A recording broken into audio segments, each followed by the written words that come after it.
So first of all, thank you very much for joining us for this event that is aimed at students. So it's students supporting refugees and creating a culture of welcome, because really we need you guys to help us support refugees and make them feel welcome in our universities at Leicester. So we're very glad you're here today. My name is Pascale Roussel, and I work for the Sanctuary Seekers Unit at the University of Leicester. I'm not sure if all of you have heard about it. And I'm the main organizer of our yearly Refugee Week, Breaking Barriers. So before we start, I'm just going to go through a few housekeeping rules. Next slide, please. Thank you very much, Maryam. So first of all, we would appreciate if you can keep yourself on mute, but you can use the chat box if you have any questions or comments throughout the talks. You can turn on your camera on if you're happy to. It'd be nice to see your faces, particularly when we get to the end for the question and answer session. Of course, please be kind and respectful. And if you have any issues or concerns during the session, you can also send me a private message to the chat. So yeah, that's a different option. So I'm sure you realize we are recording this session for future use, and so we can share it with anyone who was not able to attend today. But don't worry, Zoom only records active speakers, so you will not appear on the video if you keep yourself on mute. So as I say, we will share the recording with you later, so probably next week, so you can refer to it. If you have any queries following this session or about our next events, we have a couple of nice talks happening tomorrow. Feel free to email us at sanctuary@le.ac.uk, and I will reply to you as soon as I can. All right, so next slide, please, Maya. So I think my colleague Alex has started this, but it would be really nice if you could say hi in the chat box and maybe tell us if you're in Leicester or somewhere else, if you are a student, maybe what you're studying, which department, which year you're in, or why you decided to join us today, so we can get to know you, and that'll make it much nicer for everyone. So I'll give you a few minutes to do that. And then I will introduce you to our presenters. Actually, shall we start? Maryam. Yes. Hi, everyone. Thank you so much for coming. My name is Maryam Taher. I work with the UK City of Sanctuary charity, and I work as the coordinator for the Universities of Sanctuary program within the charity. And next we have Hannah. Hello, I'm Hannah from the charity Student Action for Refugees, which is also abbreviated to STAR, and I'm currently in London. Thank you. And finally, we have Sam. Hello, I'm Sam. I'm a second year economics student at the University of Leicester, and I'm the current president of the University of Leicester Oxfam Society. Wonderful. Okay. Well, I think we will make a start, but feel free to comment in the chat box and say a few words at any point during the talk, and I'll keep an eye on it. And now I will let Maryam tell you a bit more about Universities of Sanctuary. Thank you so much, Pascale. So yes, I will be introducing the City of Sanctuary as a whole and where kind of the University of Sanctuary fits in. And I'll be kind of telling you more about what it means to be a University of Sanctuary. As you know, or may not know, the city, Leicester and the university are both a city and the University of Sanctuary. So we will talk about what this means and how us as students can contribute to this movement and the momentum that's been built at the university already. And towards the end, I'll tell you a little bit more about my experience as a student, how I got involved with the kind of the student movement towards welcoming refugees and campaigning for their rights, and also about the kind of equal access to education. So just to kind of start off, the City of Sanctuary is a UK charity, so it's an organization, a network and a movement at the same time. And the main mission or aim of the charity is to create a welcoming place and this kind of a culture, to build a culture of safety, welcome and understanding for people seeking sanctuary. So anyone seeking protection in the UK, which includes people with asylum seeking backgrounds, refugee backgrounds and forced migrants. So the City of Sanctuary itself supports many groups across the UK known as the City of Sanctuary groups, and one of them is in the city of Leicester. And it also works or collaborates with over 100 related refugee charities supporting or working towards the same aim. Also, the City of Sanctuary supports or manages some streams, which means that we have libraries of sanctuary, gardens of sanctuary, schools, colleges, and universities. So one of its streams is the Universities of Sanctuary. And what it is as a Universities of Sanctuary is a network of higher education institutions creating a culture of welcome and belonging, especially for people seeking sanctuary or protection here in the UK. To be able to safely pursue their right to education. So we so far have about 19 universities of sanctuary, and the University of Leicester is one of them. And what this means is that as a university of sanctuary, the University of Leicester, for example, has made a commitment to create a culture or a movement of welcome on campus and in the outside community, and to work collaboratively with the city and other local charities to make the environment of the university and the city welcoming, understanding, accessible, and really a place where people feel safe and that any challenges they might face can be overcome.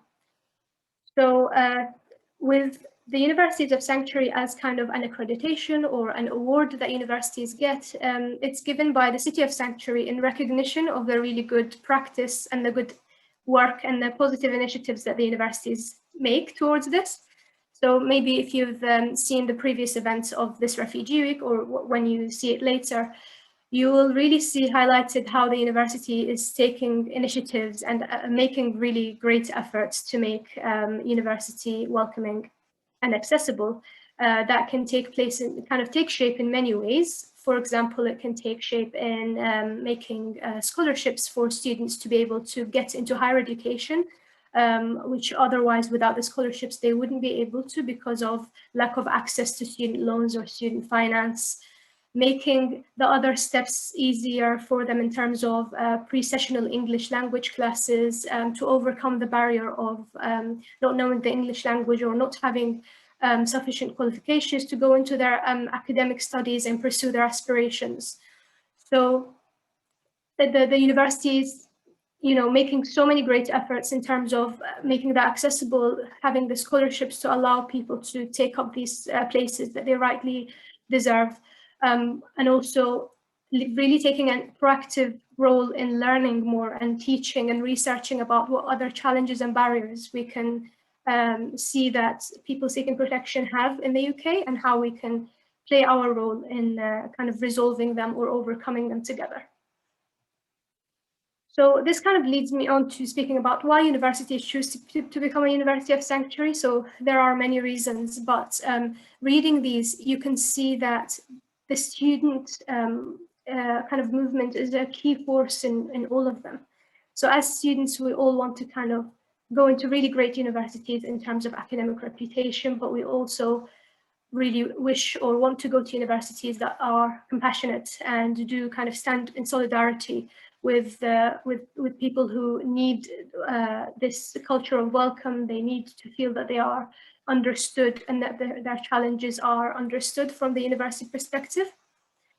So we also understand as students how big the role of universities is in making changes. And when we talk about, for example, policy changes and bigger differences and kind of positive differences that institutions can make, universities really stand out.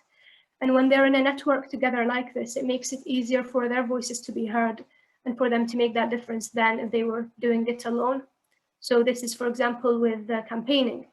And campaigning can be by university staff members and academics, but also by students. Student campaigning is such a big part of higher education.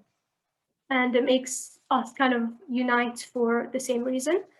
You know, Hannah and Sam later on will speak to you about how you can raise awareness, campaign, fundraise, and volunteer as students, and you really play a role in that, in building the momentum at university.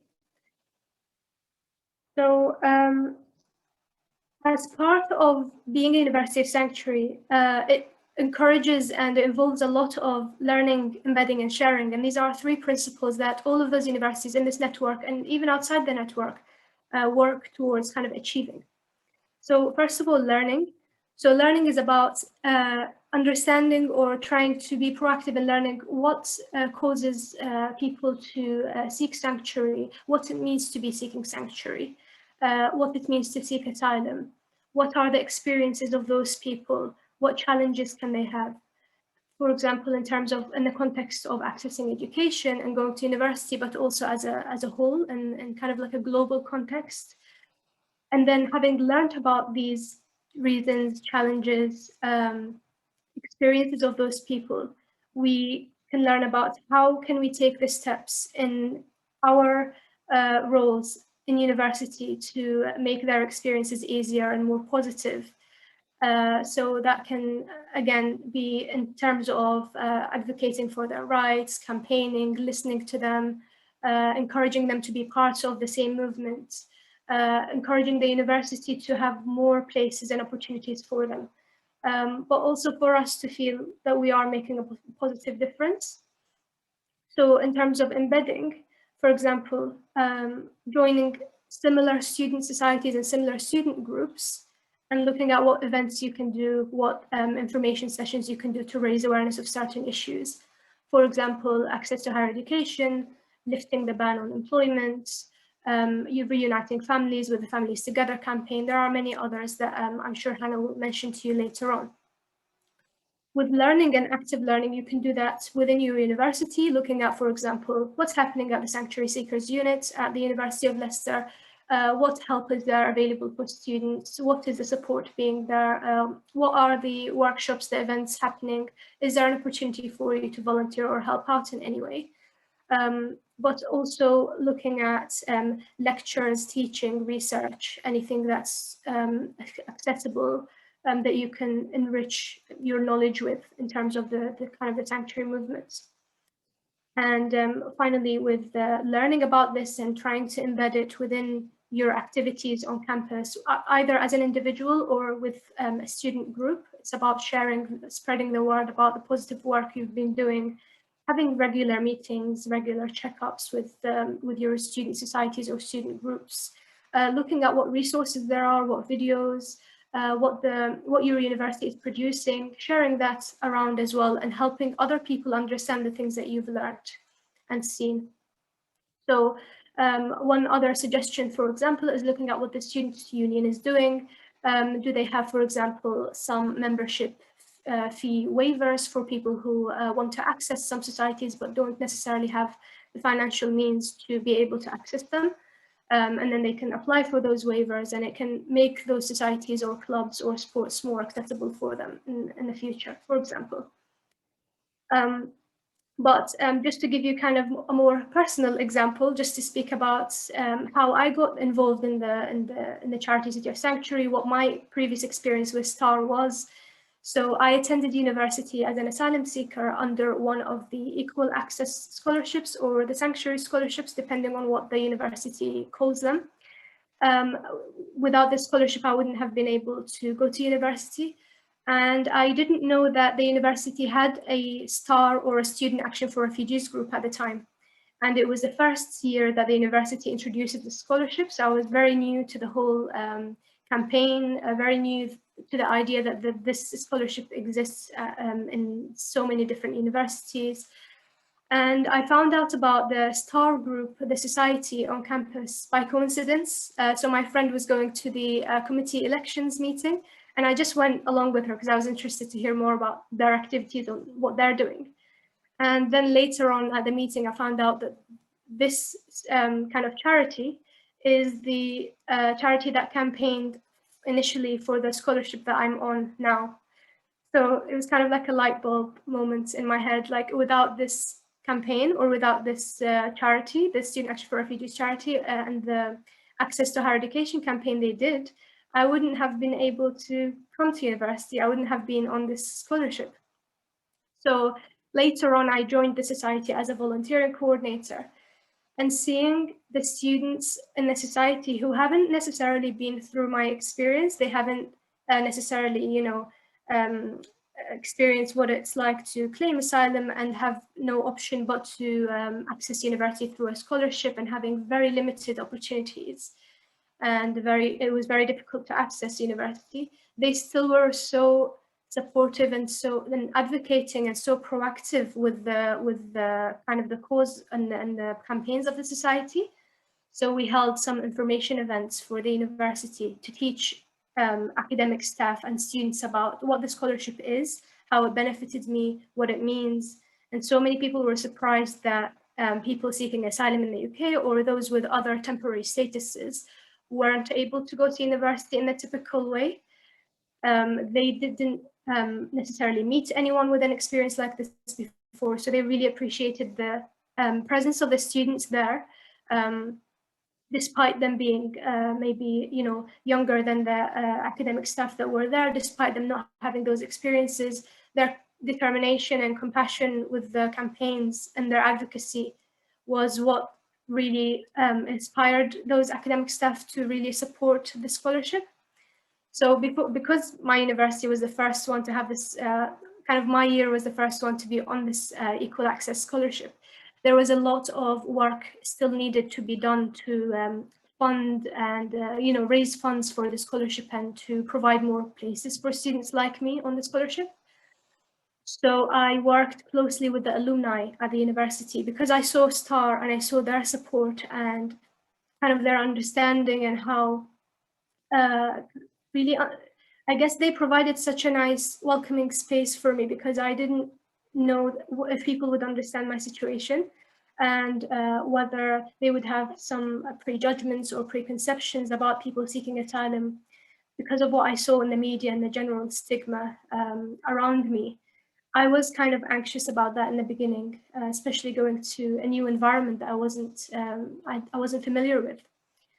So they really inspired me and they really gave me the encouragement I needed to go from a very, very shy student from first year that didn't, speak much to giving speeches to a crowd of university staff about what the scholarship is and why they should support it. So I worked with the alumni and the university and the STAR group to so every year we had a class of 2017 or 20. So every year we had a graduation class appeal. So they would kind of choose a cause, a specific fundraising cause, and they would do an activity around it to raise funds for, and it would be the celebration of their graduation, and at the same time contributing to the funds that the alumni was raising that year. So for the class of 2017, their cause was the Equal Access Scholarship. So we did a video together, myself, some people from the alumni, and some people who are graduating, and any student that wanted to get involved. And the video was about, what does education mean to you? And it was just a very simple question, but the message behind it when the video was finished and finalized was that every one of us had a very similar answer. Education meant the same to all of us. Despite that, we had very different rights, and I didn't access or have the same rights to access education as my other peers in college or school or the people I met at university. And the main message was that we should make it equal.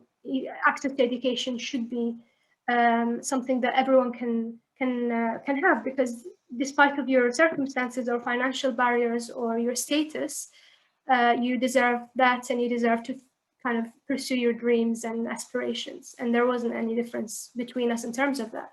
It was just kind of the law. So that was really great. And because of my work with STAR at university and this campaigning, it gave me so much confidence and encouragement to play a bigger part in this kind of movement, I would say, as a whole. After that, I volunteered with the National Student Action for Refugees charity. So I was part of a campaign video, again, raising awareness of it. There was a big pledge between the UNHCR and a lot of UK universities about providing more scholarships for students. So I was promoting that, and also some resources, and just speaking as someone with lived experience about how the scholarship quite literally changed my life for the better, and it gave me the opportunity to develop not only academically but personally as well. And then I kind of eventually did a full circle with now working with universities to try and help them be part of this movement. After learning about this role and being now in the network of coordinating the network of Universities of Sanctuary, I still I don't think I would have had the same positive experience at university if I wasn't empowered or encouraged by the students that I met on campus then, and the STAR group that I joined. So that kind of, very briefly, that kind of finalizes my university experience with this movement. If you have any questions about my experience personally or about University of Sanctuary Stream, the work they're doing or anything, get in touch with me on my email. And also if you'd like to receive the frequent, the monthly newsletters from the network. So you'll find a lot of resources on the website if you want to learn more about it as well. And you can follow on the social media accounts too.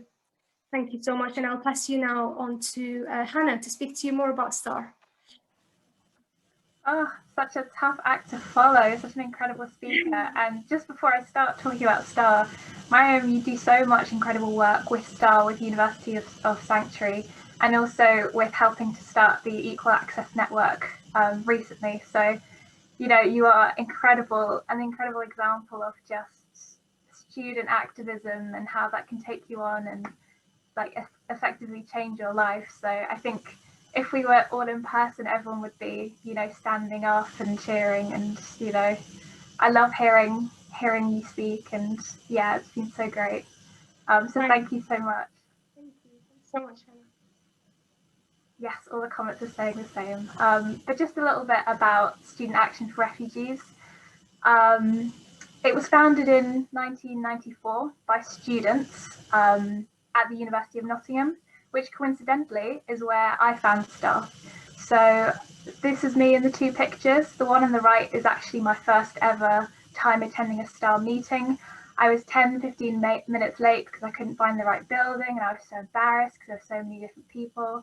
But I remember someone from the STAR team was giving a little bit of an overview about what STAR is, a little bit what I'm doing now.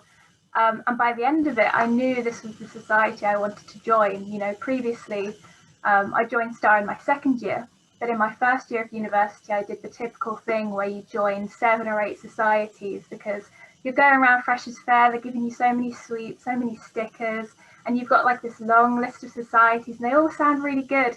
I didn't turn up to a single one of them. And so in my second year, I was determined I'm actually going to pick a society, I'm going to turn up. And for me, I was a very, I won't say political person, but very cause motivated person. But I was very done with politics. I started university in 2017. 2015, there was an election. There was another election in 2017, and then another one in 2019. I was very over politics, but I wanted to do something that really aligned with my opinions and my values. And STAR was that charity for me, or that student group. So on the next slide, I'll sort of explain the structure of STAR and what it's all about. We have 43 student groups across the UK. So there'll be different universities and colleges that will have a STAR group. And where I'm working at the moment is the national charity. And what we do is we support and we provide resources and information and motivation for these 43 groups across the UK. So we've got some in Scotland, quite a few across England, one in Wales, one in Paris too, which is not on the map, but very fun. And what these student groups do is create a society where refugees are welcomed and supported as equal members of the community. And so when we say refugees, we are talking about asylum seekers too, people who are applying, people who don't have confirmed status. And it is really about echoing what Maryam was talking about, the culture of welcome, and bringing that to not only the university campus, but also the local towns and cities that STAR groups are in. And so there are sort of 4 different ways that we try to do this. And what I will say, I'll preface this by saying that no 2 STAR groups are the same. All of the STAR groups do whatever they feel is relevant for their community, whatever they feel capable of. But on the next slide, the first thing that a lot of our STAR groups do is volunteering. So volunteering can take so many different forms. It's really about what, if there was a STAR group in Leicester, it would be about what Leicester needs or what would be helpful. In Nottingham in the top right, we did conversation classes just to help people feel more comfortable, confident speaking English. I think a lot of people find this term very daunting, but for context, I've sat down in a conversational class with someone who's really into grime. And because I'm from London, I sort of attempted to go through some of the slang with them and what it means. So it's nothing too intimidating. It's just, talking with someone, making them feel welcome, making them feel comfortable. In Birmingham, that is a volunteering project that is a football club, making people have that social space for exercise and access, football pitches. Sometimes it's donation drives. Recently, we've had a lot of donation drives for PPE masks or hygiene products or just things that people need that can be quite expensive. Another one is open days for students who are interested in accessing university, but maybe just want to know more about the scholarships and the process that it would be for their situation. The second thing on the next slide is campaigning. And so today we've spoken a lot about the Equal Access campaign, which is, providing equal access to universities and to education, which is very closely linked with scholarships, very closely linked with universities of sanctuary. I've got 3 more on this board and I'm going to quickly run through them. These Walls Must Fall is about ending detention in the UK. Families Together is about changing the current reunification rules for refugee families and allowing them to be reunited more compassionately and easier than the current rules allow. And the final one is the Lift the Ban campaign, which campaigns for asylum seekers to have the right to work while they're waiting for their application to come back. And so a lot of our groups will maybe pick one of these campaigns to get involved in. Top right, that's Glasgow, who are collecting petition signatures for the Families Together campaign. They got their petition to Parliament. Their MP Patrick Grady was able to talk about Families Together campaign in Parliament, which is hugely great for publicity and for awareness. And so some of our groups will take 2 or 3 of these. They'll do one a term and change and just campaign within their local community to raise awareness, which on the next slide I'll talk a little bit more about. A huge part of being a STAR group is just making people aware. So sometimes this will take the form of lectures, sometimes it'll be media clubs. So Sunderland STAR do books, films, music clubs, podcasts, where they'll go through a different form of media and they'll talk about it. There are so many different podcasts and films and books about the refugee experience or about the UK's response to refugees and the impact of Brexit. And so raising awareness is one of the first steps of getting people to understand what change is needed. So that is a key part of being a STAR group. You can see in the bottom left and the bottom right, it's also about showing that people are welcome. I welcome refugees because they're people too. Although that doesn't need too much raising awareness, just getting that message out there is really important. And so on the final slide, what some of our STAR groups will also do is fundraising. This could be for the National STAR charity, but often it's for local groups working in their community. So it may be a local group that helps. For example, Bristol, which is a great example, currently have a fundraiser for a sanctuary scholar student who's facing legal fees. So they're fundraising to help pay off the legal fees so they can continue their education. So STAR groups do a variety of things.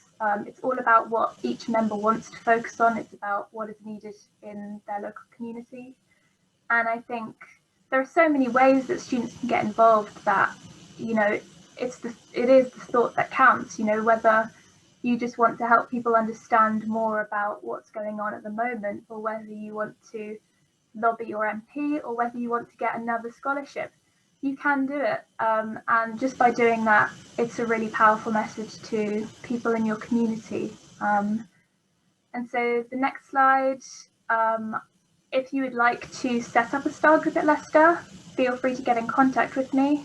I'd be happy to talk to you about the process, or if you have any ideas you want to run them past me, feel free to. I will say I noticed someone from Nottingham in the chat. We have a STAR group at the University of Nottingham and at Nottingham Trent. So we are all over the UK. Feel free to email me if you want to know where your local STAR group is. And do follow us on social media to hear about our incredible groups across the UK and some of the campaigns that we are doing today. But although there isn't a STAR group at Leicester, what is really exciting, and a group that STAR works with very closely, is Oxfam. And I'm very happy to pass over to the president of Leicester Oxfam Society, Sam. Thank you very much, Hannah, for those very kind words. I'm just going to speak briefly about Oxfam and about what our society has been doing this year, and sort of what we've also got planned for the rest of the year, sort of what students are doing, have done, and what are doing. So Oxfam's main goal is overcoming poverty, and part of that is preventing poverty. So they work on a lot of campaigns that might not strictly be poverty related, but they are a non-political charity, so they don't really do much political campaigning. But as an unsupervised society, we do sort of anything involving charity that we so wish. Next slide, please.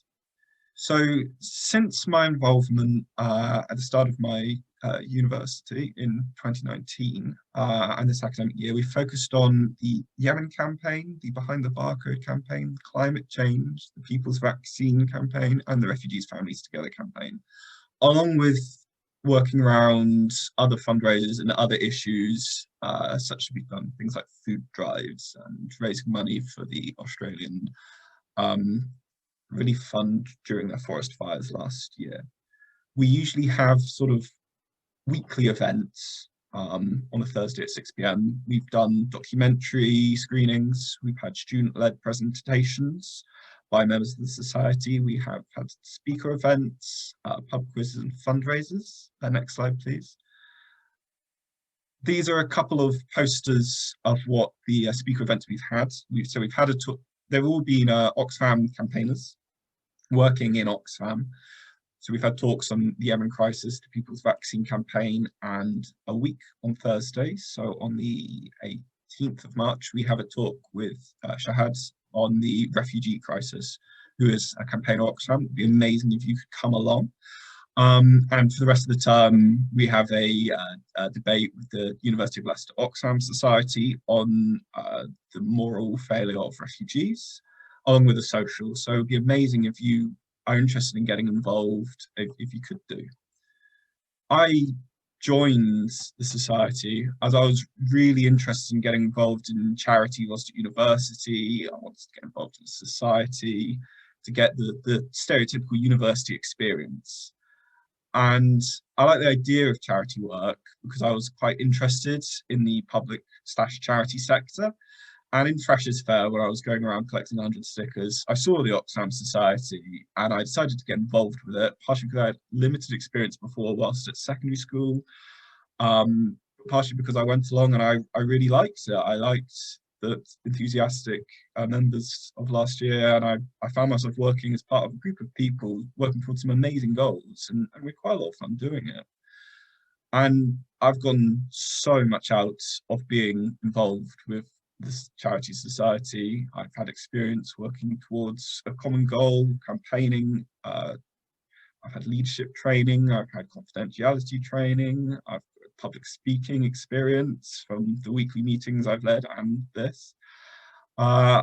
Next slide, please. And I'm also the editor of a newsletter that we started as an attempt to think outside the box on how to effectively raise awareness during the online year, sort of trying to get the information out without people having to log on for an extra hour after 6 hours of online lectures. So we released the Oxfam Digest, which is a society newsletter with some articles written by the students or members of the society on campaigns that Oxfam does, and also other campaigns that charities do.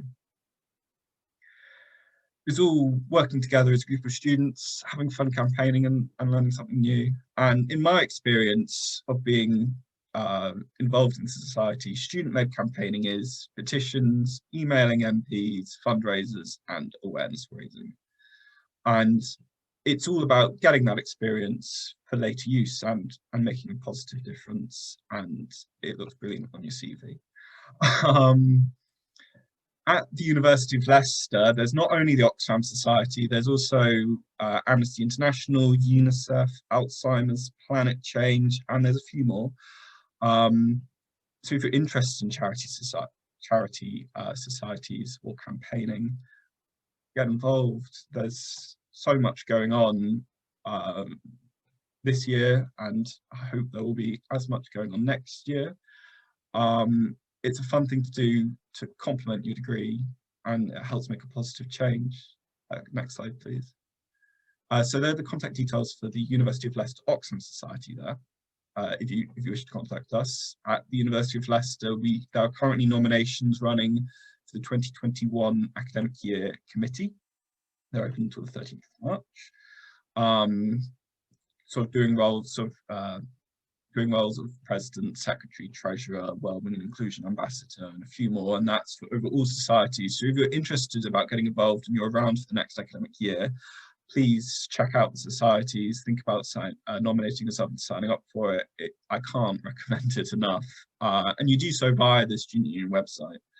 And I'll just briefly talk about how to set up a society at the University of Leicester. So next slide, please. So they're just screen grabs of the University of Leicester website. If you want to nominate yourself, if you log in your student email at the top right hand corner, and then on the left picture, there is student group nominations, so you can nominate yourself positions. But to start a society, you go onto the website, hit the opportunities tab in societies, and then in the set of boxes at the bottom, the middle one, it says start a society, and that takes you through to the next page, and it has all the instructions on how to start a society and the contact details for students' unions. You can ask them for more information. It's really clear. The student union here is pretty helpful with starting a new society. They're really enthusiastic about getting it done. The two rules you need to know is you can't start an established society, so there can't be an Oxfam 2, unfortunately.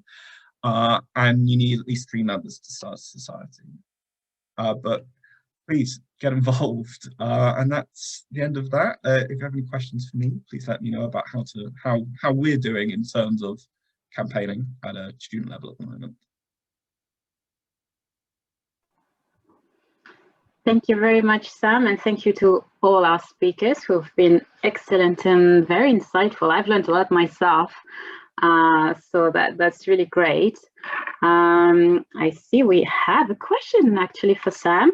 How can we register to attend the Oxfam talks? And actually, I was also going to ask about that, because maybe we can help you promote your talk that's happening next week, I believe. I just realised it's not next week, it's the week after. The week after, that's fine. We've got the debate next week. Sorry, I've got my dates very much wrong. You can, if you email me, I can send you through a lot more information, but if you sign up to the society mailing list, so if you go onto the Student Union website, hit the Opportunities and Societies tab, hit Find a Society, then they'll have all the societies that the university currently runs. And if you go on to one of those societies, I'll just use Oxfam as an example, on the right hand side, there'll be sign up to a mailing list. And that just adds your name to our mailing list, and we send out a weekly email with sort of what's going on next week, along with the joining link for the meetings. We run meetings every Thursday at 6 PM over Microsoft Teams. Can I also ask about the digest? Where is it circulated and how can we get a copy? It's circulated via email. It's also posted on our social media pages. They were on that slide, though I can put them in the chat again. It's on the Facebook one, which is just University of Leicester Oxfam Society, and they're up there. Please have a read. Tell me how bad my editing is. I can't progress to be a master at English. Thank you very much. That's very helpful. Okay, do we have any other questions for any of our speakers? Question for Hannah. Do any STAR groups run buddy schemes? Oh yeah, very good questions. Pairing up refugee background students with either more experienced refugee students or non-refugee students? Yes, so I'll start to answer this and then I'll probably pass on to Maryam for her to talk about the Equal Access Network. But in terms of STAR groups doing buddy schemes, we have a couple of STAR groups that do befriending schemes. So these may be supporting people either just as friends or applying for university or applying for jobs. These would usually be for people not necessarily who are applying for the same university that the STAR group is at, but just providing support in a more casual way. As well as that, at the national team, we have run a couple of events where STAR students can volunteer to support students with a refugee background applying through UCAS and applying for scholarships. But I think the better example of a sort of mentoring scheme or a buddy scheme would be the Equal Access Network. So I'll pass on to Maryam for that. Yeah, so the Equal Access Network has just been kind of recently launched, and it's about 10 members. So it's students, current students or past students from sanctuary-seeking backgrounds. And the aim of the group or the network is to help other students get into university. So we've set up so far a Facebook group, a Facebook page, and there's like an Instagram as well. And we're also thinking of doing a specific email for it. So we did just one event so far, speaking about kind of going to university, how kind of was the experience of someone who went to university under a scholarship. But we are hoping to do more events and more kind of mentoring, one-to-one support that we can give to other students. And it can be from as early as looking at what qualifications they need, what they need to study at college, what kind of English level they need to come to university, to helping them with their UCAS application, references, personal statements, things like this. So we also have training for the members, and it is open for anyone to join if they would like to volunteer their time as well. But I know that a lot of universities now are thinking about this because it's such a fantastic idea to buddy up STAR members or from the societies at a university with sanctuary students. I think, if I'm not mistaken, that's something that has been started by Essex University. And I can find out more about the progress of it, what they've learned, their experience and things like this, because I think they did it before everything was suspended and before the pandemic. So I can find out to see if they've carried it on online or if they have any advice that other universities can give. But yeah, it's definitely something that the unis are looking at doing, as well as having like someone to support from that, like an academic mentor or a point of contact. It's nice to have that student-to-student advice, especially with extracurricular activities, any advice they have with studying in the UK, especially if the student came and straight away started their UK education system at university. It can be so overwhelming. So it's definitely a good idea, and it's something that you can implement with your STAR groups. I think it can work really well. Thank you very much. I mean, from my experience working at the Sanctuary Seekers Unit and with our sanctuary students at Leicester, I think if anyone wanted to get involved and either create a STAR group or even within an existing society, that would be something that would really bring value to what we're already doing at the university. Because I've had some feedback from our students, who find it a little bit difficult or a bit scary to talk to like British students or get involved with societies, or maybe they don't know what is existing. And also we've had some feedback from students who are already on a course, like sanctuary students who are already on an academic program, who tells me, oh, I kind of wish before applying, I would have had the opportunity to talk to a student who was doing that course, because it's not at all what I thought it would be like, or I didn't know the study style would be so different from what I did maybe in my home country. So if we have any students who are interested in maybe budding sanctuary students, or would just be happy on a one-off to talk to one of them who is interested in studying on the same course, or maybe in the same department, please do email us. I will just put our email address in the chat box. So yeah, that would be very helpful